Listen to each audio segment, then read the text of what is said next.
Welcome to a session on the essay Civil Disobedience by Henry David Thoreau. So, this essay is quite important within the context of American literature because for most of the works in American literature, you see the background, the political background of the country quite important, and it is emulated in most of the works, be it poems, be it essays, be it novels, be it drama, or whatever genre it belongs to. It has got quite an importance. The political scenario did play quite an important role in the works in American literature. So this particular essay, it is by Henry David Thoreau, who was born in the year 1817 and he passed away in the year 1862. So he was an American philosopher, an environmentalist, a poet, and an essayist. And he was one of the most leading transcendentalists of in American literature.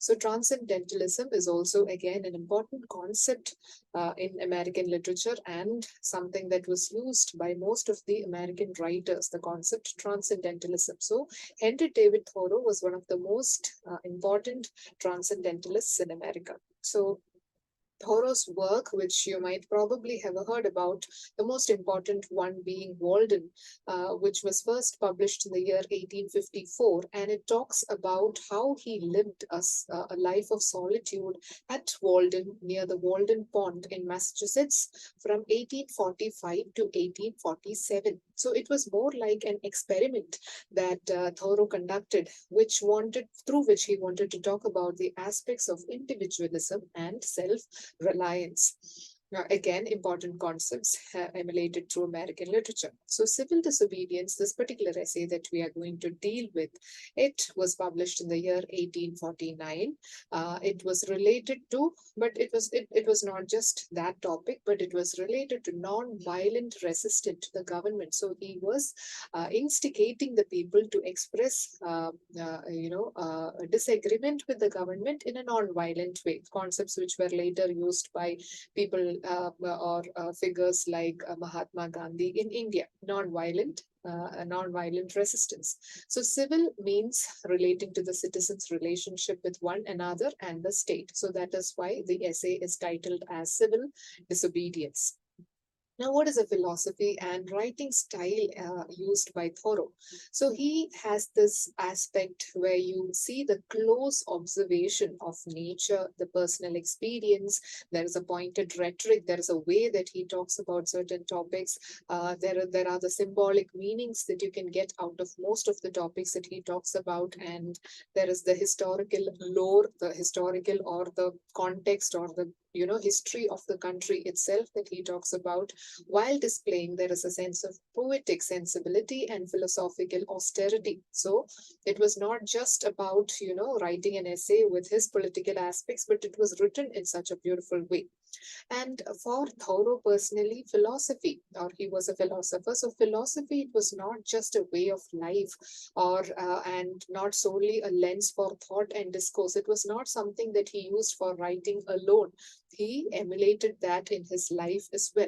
So there was this strong influence in his writing and his concepts by Ralph Waldo Emerson, who was another transcendentalist who also emulated the concept of transcendentalism through his life and writing. So this particular, his writings were first published in the journal The Dial, and in that he basically criticized the American social institutions, especially slavery. Slavery is quite an important background in American literature, which is quite evident through many of the works, and it actively this essay actively supports the abolitionist movement, abolitionism of certain laws, which included the abolitionism of slavery itself. And he was also a proponent of limited government and individualism. He believed that government shouldn't intervene too much into the lives of people.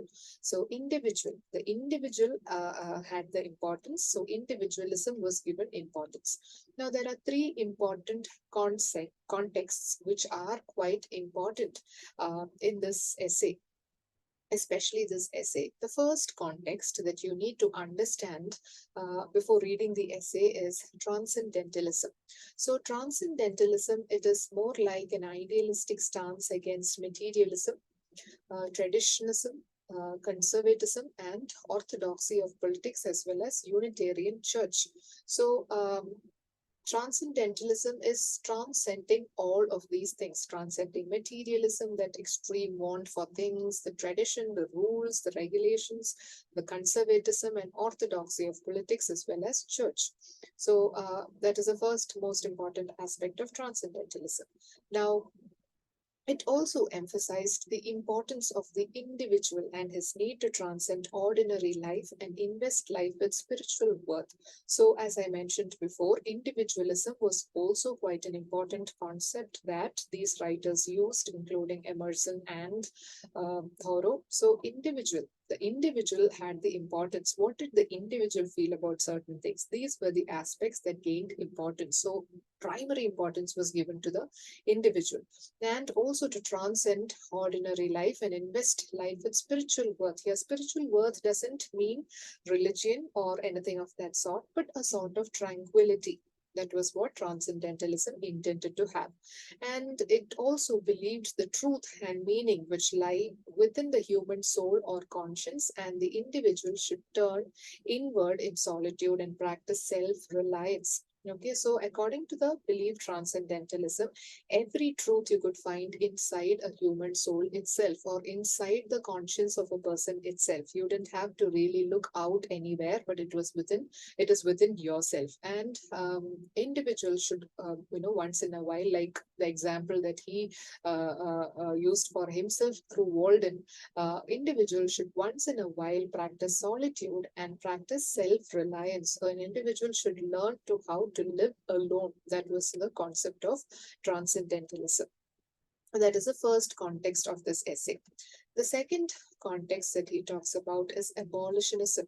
Okay, abolitionism, there were many unjust laws in America that were followed, and things that were not accepted by certain people, the people who believed in right and wrongs, the actual right and wrong. So there were widespread protest against slavery and slave laws at this time in New England, which centered in Concord, Massachusetts. So towards the northern side of America, you always know there is a difference between the southern side and northern side. So northern side, people in the northern side did not actually or vehemently believe in the practice of slavery.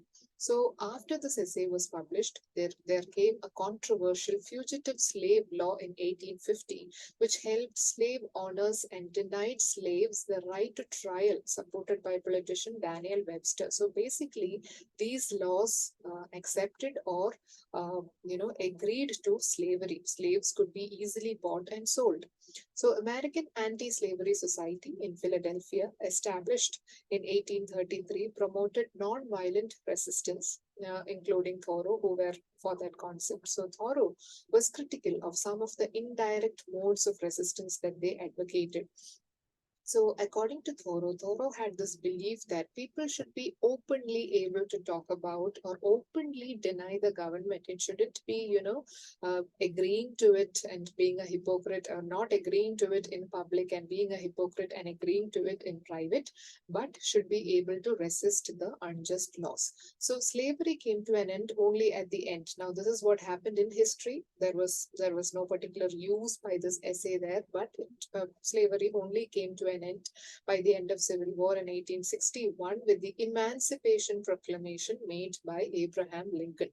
So this is the second context of abolitionism, because he also talks about this particular aspect of slave laws which were not acceptable and which had to be brought about. That was abolitionism. Coming to the third important context, which he addresses in the essay, Mexican-American War. Okay, so the USA under the President James K. Polk started a war on Mexico in 1846. It was, taking parts of Mexico to America. And there were lands seized from Mexico in 1848 with the Treaty of Guadalupe Hidalgo. So this land taken from the Mexican part was called as the Mexican cession. So it is again unjust, to take land or to being that colonialists and taking the land from that part. And it was called the Mexican cession and formed the southwestern American states, all the states that we have now, like Texas, Nevada, New Mexico, Utah, Arizona, California, and parts of Colorado. And many Americans felt it was their manifest destiny to seize that land. Okay, so that was the reason given. There was a manifest destiny, and it almost doubled the size of United States, especially the agrarian South. It was all coming to the southern part of America, so it grew. The American Southern America grew, leading to an imbalance between the slave states and the free states. Slave states are mostly in the southern side of America, while the free states are in the northern side. So, with the Mexican cession being included to the southern part of America, the southern part, that is the area that supported slavery, mostly became more strong. And the free states are in the northern sides. From there were people like Thoreau, Emerson, all of these people going against slavery. So these are the three important contexts that Thoreau discusses in this particular essay. Thank you.